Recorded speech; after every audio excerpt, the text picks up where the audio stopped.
Jogja. Berdiri tahun 1756. Cukup panjang perjalanan Jogja sebagai sebuah kota.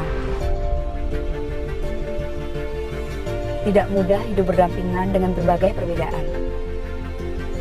Namun, Jogja tetap bertahan dengan perbedaannya sampai sekarang.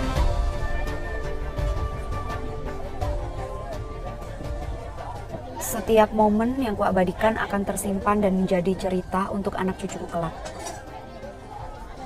Tempat orang-orang menikmati kehangatan dan keramahan. Tempat bertemunya berbagai cerita. Inilah Jogja. Bagiku, Jogja merupakan keindahan dan semangat.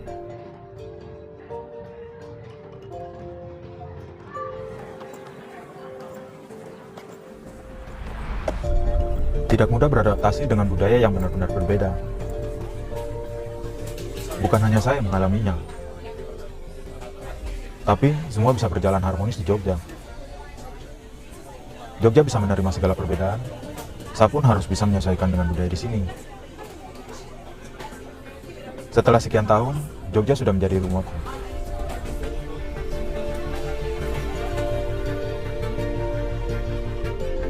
Leluhur kami punya akar yang kuat di Jogja.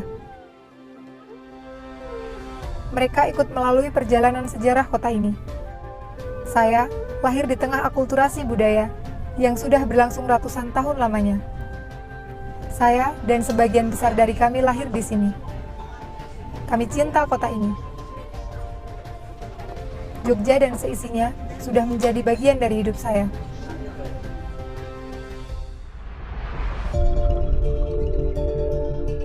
Jogja mengalami transformasi tata kehidupan yang sangat bervariasi. Nilai-nilai budaya yang sudah berjalan ratusan tahun bisa melebur dengan tata kehidupan baru, membuat Jogja menjadi tempat yang nyaman untuk semua orang. Konflik terjadi berawal dari perselisihan kecil, hanya butuh sedikit dorongan untuk menjadi besar, atau sedikit kedewasaan untuk meredamnya. Setiap kebudayaan memiliki asumsi satu sama lain. Saya pikir kami sangatlah berbeda. Namun, ternyata kami memiliki banyak kesamaan lebih dari yang kita sadari. Kita hidup di kota yang kecil, dan kita semua mencintainya. Aku berharap kita tetap bersatu dalam kebersamaan. Nyaman seperti Jogja yang seharusnya.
Berbagai karakter manusia di Jogja selalu menemukan diri mereka dalam berbagai konflik.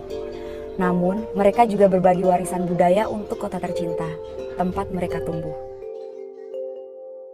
Tidak ada yang lebih istimewa dari Jogja, di mana kenyamanan, kehangatan, dan harapan akan selalu kamu temukan di setiap sudutnya.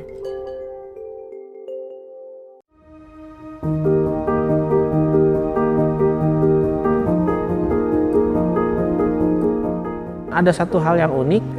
Jadi dari pihak masjid di dekat rumah saya itu ada angket, mereka ngasih selebaran ke warga non-muslim, menanyakan apakah suara azan mengganggu atau tidak. Menurut saya ini penghormatan atau penghargaan dari teman-teman muslim terhadap non-muslim gitu.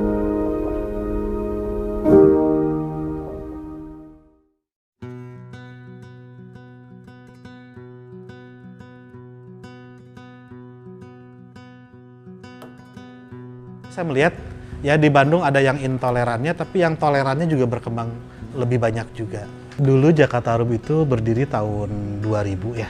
Kami berdiri karena merespon situasi Indonesia pasca reformasi yang banyak konflik, banyak penyerangan permasalahan yang itu atas nama agama gitu Mbak. Jadi kami ini semacam menginterupsi agama tidak boleh menjadi alasan untuk bertikai.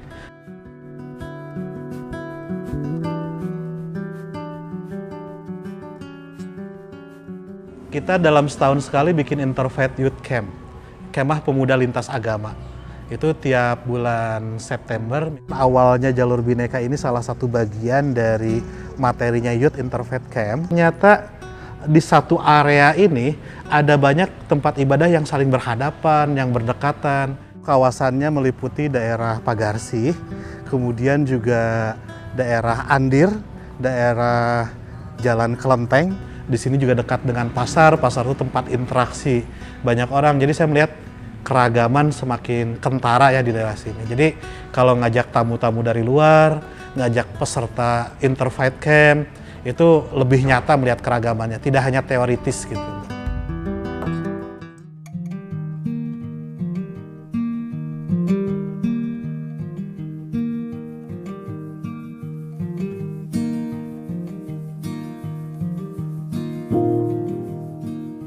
Itu kalau Natal, teman-teman muslim datang bagikan bunga, mengucapkan selamat Natal.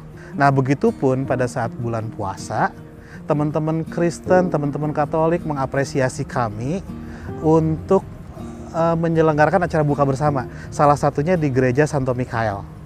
Nah, bahkan tidak hanya acara buka bersama, Mbak. Kami pernah juga acara sahur bersama. Keragaman itu harus dikelola dengan melibatkan emosi menurut saya. Nah, sehingga kalau langsung berkunjung, langsung berinteraksi, akan dapatlah feel-nya. Kenapa sih kita bisa menjadi toleran? Kenapa kita bisa menjadi moderat dan mencintai perdamaian? Itu dibentuk oleh lingkungan kita, Mbak. Tidak cukup hanya di sekolah-sekolah formal. Nah, makanya bagi kami di Jakarta Harum strateginya adalah tidak ada dialog antar agama sebelum dialog antar sahabat. Dan itu harus punya pengalaman.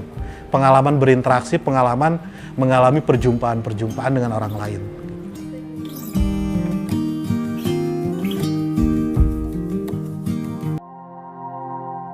Kalau kita lihat pengertian toleransi dari Kamus Besar Bahasa Indonesia. Toleransi dalam kamus itu kan kita memaklumi adanya perbedaan. Itu toleransi pada level yang pertama, Mbak. Tapi toleransi pada level yang kedua tidak hanya memaklumi adanya perbedaan, tapi bekerja sama dalam perbedaan. Nah, pada level yang ketiga bukan lagi bekerja sama dalam perbedaan, tapi mendorong adanya perbedaan.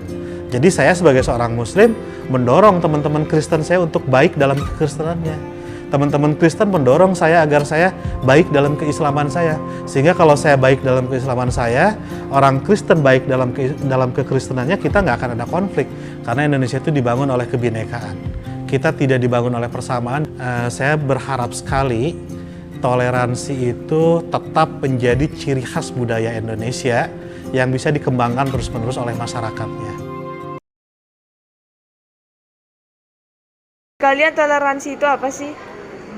Mungkin etika positif dalam menanggapi perbedaan. Sikap saling menghargai antara perbedaan. Sikap menghargai perbedaan suku.